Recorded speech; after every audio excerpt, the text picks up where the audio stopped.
ஸ்ரீ சீனிவாச பரபிரம்மனே நமக. ஸ்ரீயை ஸ்ரீ பத்மாவத்யை நமக. ஸ்ரீமதே விஸ்வக்சேனாய நமக. ஸ்ரீமதே ராமானுஜாய நமக.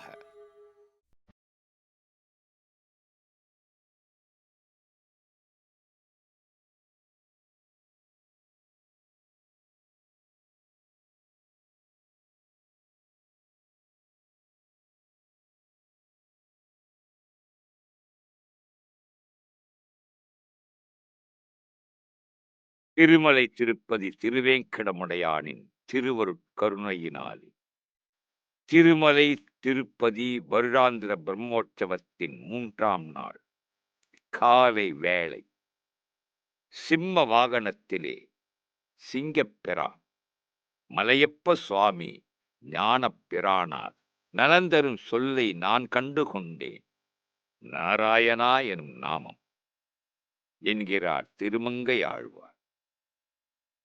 ஸ்ரீமன் நாராயணனே திருமலை தெய்வம் திருவேங்கடமுடையானாத மலையப்ப சுவாமியார் ஞானப்பட்ட திருக்கோலத்துடன் சேவை சாதித் தருகின்றார். சிம்மம் நாரசிம்மம் பகவானின் தசாவதாரங்களில் 4ஆம் அவதாரம். 4 யுகங்களான கிருதயுகம், திரேதாயுகம், துவாபர யுகம், கலியுகம் என்ற 4 யுகங்களில் முதல் யுகமான கிருதயுகத்து அவதாரம். நரமும் சிம்மமுமாக நரசிம்ம பெருமாள், சிங்கப்பிரான் அழகிய சிங்கர்.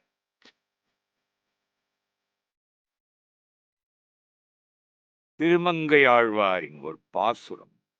அங்கண் ஞாலம் அஞ்ச அங்கு ஓர் ஆளறியாய் அவுணன் பொங்க ஆகும் ஒள்ளுகிறாள் போழ்ந்த புனிதனிடம் பைங்கனானை கொம்பு கொண்டு பத்திமையால் அடுக்கி சிங்கனாள் இட்டிரஞ்சும் சிங்கவேல் குன்றம். இது அகோபிலம் என்று அழைக்கப்படுகிறது. உலகத்தினர் நடுங்கும்படி பிரகலாதன் இருப்பதாகச் சொன்ன தூணிலே ஒப்பற்ற நரசிம்ம மூர்த்தியார் இரண்யன் ஆக்ரோஷப்பட்டு கதையால் அடித்த சனமே தோன்றி அவுணன் உடலை கூறிய நகங்களாலே பிறந்த எம்பெருமான். அவன் குடிகொண்டிருக்கும் இடம் சிவந்த கண்களை உடைய சிங்கங்கள் யானைகளுடைய தந்தங்களை பக்தியோடு புனிதனின் திருவடிகள் சமர்ப்பித்து வணங்கும் திருச்சிங்கவேல் குன்றமென வழங்கும் அகோபிலம். பக்த பிரகலாதனின் சரித்திரம் பக்தி சாதனைக்கு ஓர் சாத்திரம். ஒருமுறை பகவானை சேவிக்க வைகுண்டத்திற்கு வந்தனர் சனகாதி முனிவர்கள். அவர்கள் பிரம்மாவின் புதல்வர்கள், 3 உலகங்களிலும் சஞ்சரிப்பவர்கள், 5-6 வயதுடைய சிறுவர்களுடைய தோற்றம், ஆனால் அறிவில் முதிர்ந்தவர்கள். அவர்களை சிறுவர்கள் என்று கருதிய ஜெய விஜய என்ற துவார பாலகர்கள் உள்ளே செல்ல விடாமல் தடுத்தனர். சனகாதி முனிவர்கள் சினமுற்றனர். முக்குண பேதமற்ற மகாவிஷ்ணுவின் பாத மூலத்தில் இருக்கும் நீங்கள் இருவரும் இப்பதவியில் இருக்க தகுதியற்றவர்கள், ரஜோகுணம் படைத்தவர்கள். நீங்கள் அசுர ஜன்மத்தை அடைவீர்கள் என்று சபித்தனர். அதன் பின்னர் 3 யுகங்களில் 3 ஜென்மங்கள் முடிந்தவுடன் மீண்டும் துவார பாலகர்களாக அமைவீர்கள் என்ற சாப விமோசனத்தையும் வழங்கினர். அந்த துவார பாலகர்கள் இருவரும் முதல் யுகமான கிருதயுகத்தில் இரண்யகசிபு இரண்யாக்ஷன், 2வது யுகமான திரேதா யுகத்தில் ராவணன் கும்பகர்ணன். மூன்றாவது யுகமான துவாபர யுகத்தில் சிசுபாலன் தந்த விக்ரம். ராவணன் கும்பகர்ணன் கதை ராமாயணத்தில் தெரிய வரும். சிசுபாலன் தந்த விக்கிரன் வதம் ஸ்ரீமத் பாகவதத்தில் தெரிய வரும். இரண்யாட்சன் வதம் வராக புராணத்தில் வளைந்து வரும்.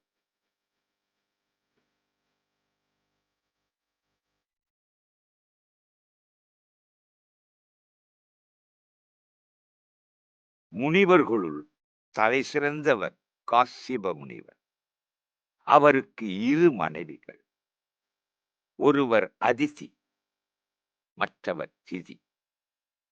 திதிக்கு பிறந்தவர்கள் அசுரர்கள் இரண்யகசிபு, இரண்யாட்சகன்.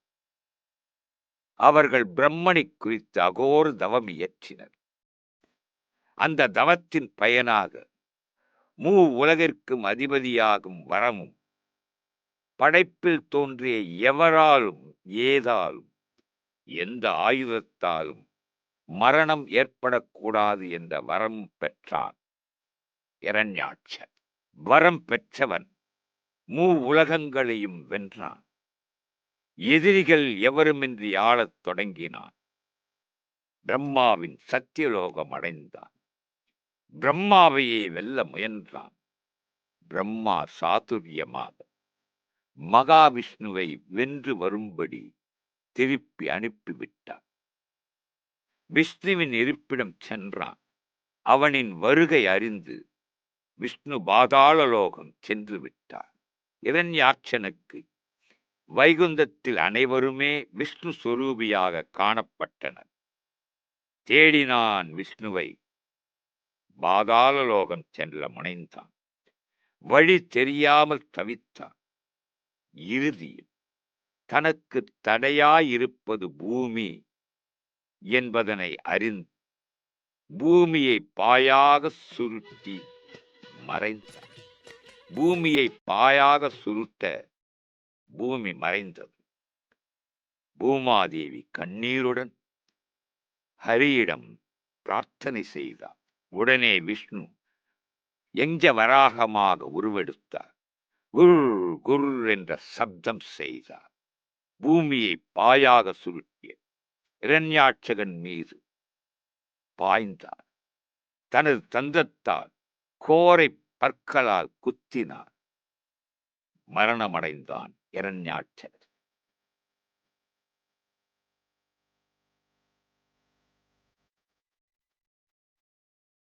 அவனால் சுருட்டப்பட்ட பூமியை தன் மூக்கின் நுனியில் ஏற்றி வைத்து வைகுண்டம் அடைந்தார் பகவான். இது வராக அவதார்.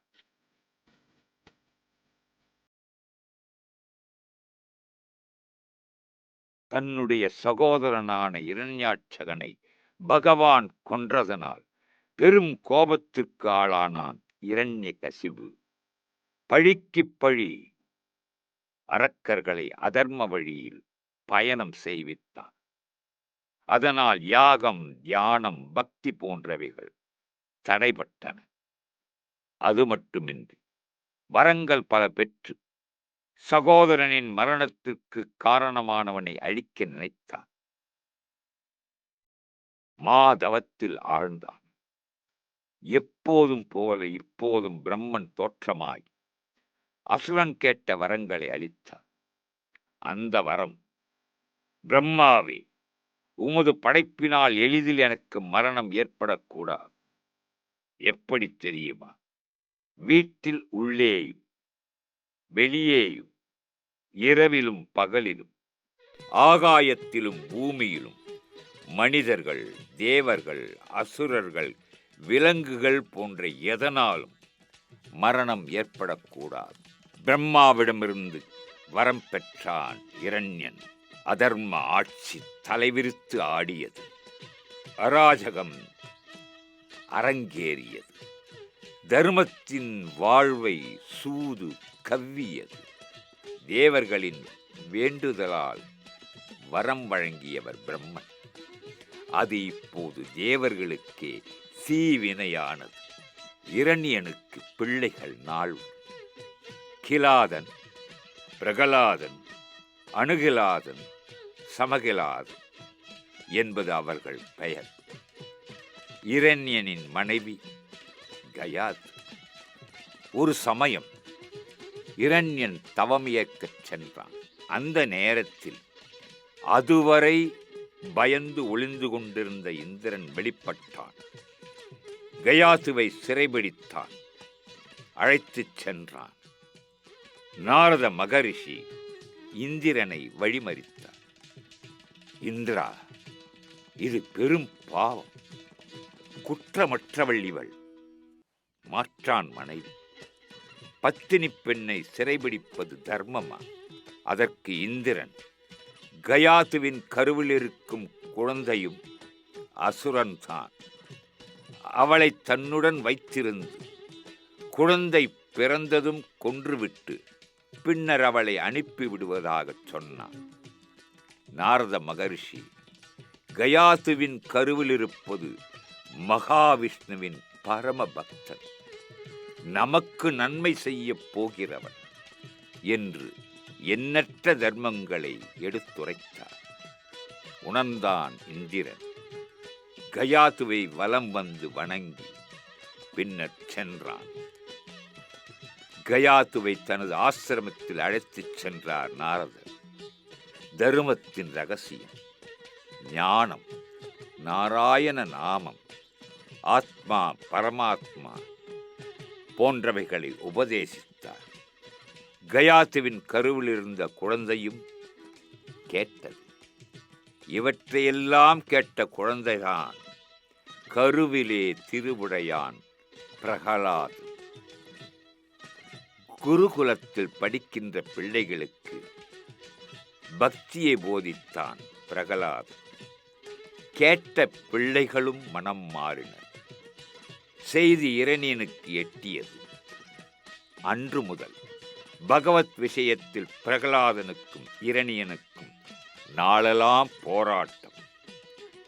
பிரகலாதனை மாற்ற இயலவில்லை. இரணியனும் மாற்றம் அடைவதாக இல்லை. அசுர குலத்திற்கே பிரகலாதன் ஓர் அவமானம். அதனால் பிரகலாதனை அழிக்க முற்பட்டான் இரண்யன். இருப்பினும் பகவான் பிரகலாதனை காத்து அருளினான். பெற்ற மகனுக்கு சதி செய்தான் பெற்றவன் பெருமான் காத்தருளினான். உற்ற தந்தையை திருத்த நினைத்தான் பிரகலாதன். சிரித்தது விதி. செய்தி தெரியாமல் சீறினான் இரணியன். அந்த நாளும் அந்த வேளையும் வந்தது. தொடங்கியது வாதம். நீ சொல்லும் நாராயணன் எங்கே இருக்கிறான் என்று வினாவை விடுத்தான் இரண்யன். அவர் எங்கும் இருப்பவர், எதிலும் இருப்பவர், சர்வ வியாபி, தூணிலும் இருப்பார், துரும்பிலும் இருப்பார் என்று சாந்தமாக பதிலளித்தான் பிரகலாதன். கதை கொண்டு அடித்தான் இரண்யன். வெடித்தது தூண். இரண்யன் பெற்ற வரத்தின்படி அவதாரம் நிகழ்ந்தது. உள்ளேயும் வெளியேயும் இல்லாமல் வாயிற்படியில் அமைந்து தன் நகங்களை பார்த்தான். அதிலும் நரசிம்மனின் நகங்கள் வஜ்ர நகங்கள். வஜ்ர நகங்களால் கிழித்து அவன் குடலை மாலையாக்கி போட்டுக் கொண்டான். நரசிம்மமூர்த்தியின் கோபம் தனியவில்லை. பிரகலாதன் பல ஸ்லோகங்களால் நரசிம்மனை துதித்தான். பிரகலாதன் தன் தந்தை செய்த பாவத்தை மன்னித்து அருளும்படி எடுத்துரைத்தான். நரசிம்மரும் அவ்வாறே மன்னித்தேன் என்பது மட்டுமில்லை, உனது 24 வம்சத்திற்கு நான் எவரையும் சம்ஹாரம் செய்ய மாட்டேன் என்ற வாக்குறுதியும் அளித்தான். அவதாரங்களிலே சம்பூர்ண அவதாரம் என்பது ராமன், கிருஷ்ணன். ஆவேச அவதாரம், அவசர அவதாரம் என்பது நரசிம்மன். நரசிம்மன் நலன் தரும் வளம் தரும். ஓம் நமோ நாராயணாய.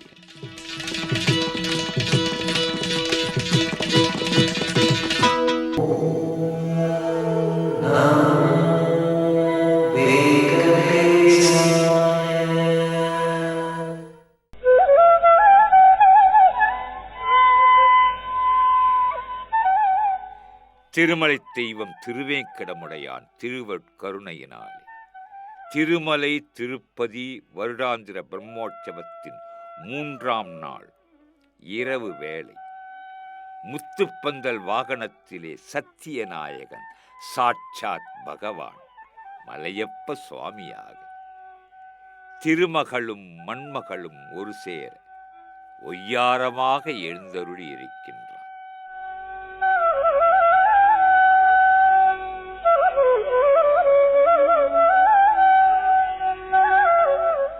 பெரியாழ்வார் கண்ணனின் திருமேனி எழிலை பாசுரமாகப் பாடுகின்றார். முத்தும் மணியும் வைரமும் நன் பொன்னும் தத்திப் பதித்து தலைப்பெய்தால் போல் எங்கும் 10 விரலும் மணிவண்ணன் பாதங்கள் ஒத்திட்டிருந்தவா காணீரே, ஒன்னுதலீர் வந்து காணீரே. அழகிய நெற்றியுடைய பெண்களே, முத்தும் வைரமும் மாணிக்கமும் தங்கமும் கலந்தாற்போல நீல நிறமுடைய கண்ணனின் பாத விரல்கள் 10ஐயும் பாருங்கள் என்று யசோதை அழைப்பதாக இந்த பாசுரம் பதிவு செய்யப்பட்டிருக்கிறது. பகவானின் பாதங்களில் சங்கு சக்கரம் அமைந்திருப்பது ஒரு தெய்வாம்சம். ஆயர்பாடியில் ஒலித்த யசோதையின் அழைப்பு குரல் திருமலையில் எதிரொலிக்கிறது. முத்துப்பந்தல் வாகனம், அங்கே யசோதையின் நினைவு, இங்கே ஆண்டாளின் கனவு. மத்தளம் கொட்ட வரிசங்கம் நின்றூத முத்துடைத் தாமம் நிறைதாழ்ந்த பந்தற்கு மைத்துனன் நம்பி மதுசூதனன் வந்தென்னை கைத்தலம் பற்ற கணா கண்டேன் தோழி நான்.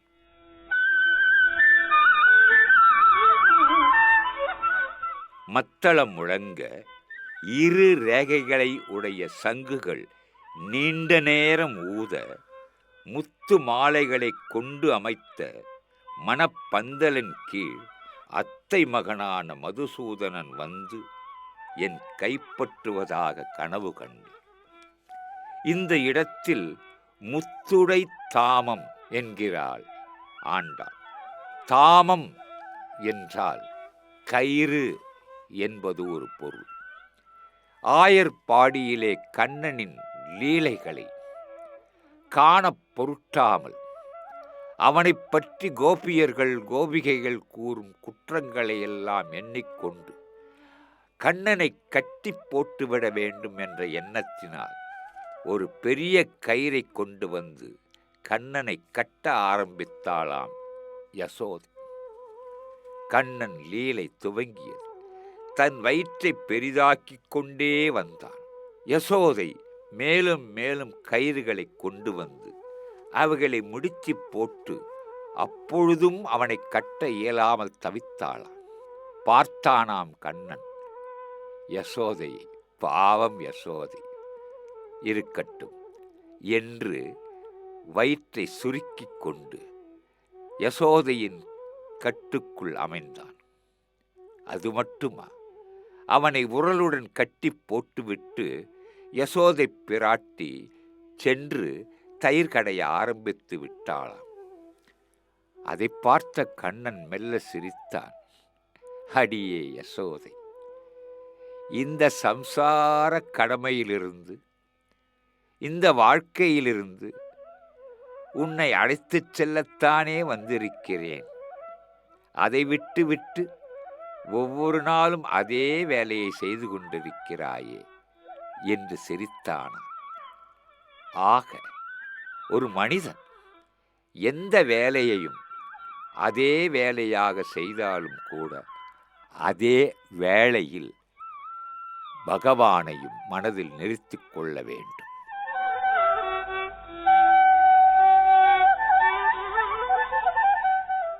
தாமம் என்ற கயிற்றால் கட்டப்பட்டதால் பகவானுக்கு தாமோதரன் என்பது ஒரு திருநாமம். மதுரகவி ஆழ்வார் கண்ணினும் சிறுதாம்பு என்ற பாசுரத்தில் அவன் பெருமாயன் என்று வர்ணிக்கிறார்.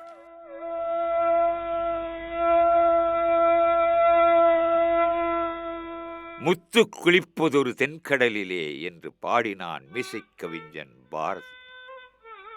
முத்து குளிப்பவர்கள் கடலில் மூழ்குவதற்கு மேலுள்ளவர்கள் அந்த முத்து குளிப்பவனை கயிறுகளால் கட்டி 2 பேர் படகில் பிடித்துக் கொள்வார்கள்.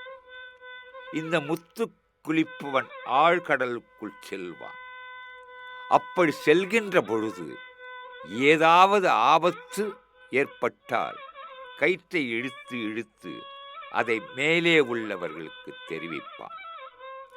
ஆபத்து இல்லை என்றால் ஆழ்கடலுக்குள் சென்று சிப்பிக்குள் இருக்கும் முத்தை எடுத்து வருவான். இது ஒரு பகவத் பாவம். மனிதன் சம்சார கடலில் சிக்கி இருக்கிறான். அது சம்சார கடலே ஆனாலும் பக்தி என்ற சிப்பிக்குள் பகவான் என்ற முத்து இருக்கிறது. அதை எடுக்க இயலவில்லை என்றாலும் பொம்மலாட்டக்காரன் போல் பகவானே கயிற்றை பிடித்துக் கொண்டிருக்கிறான்.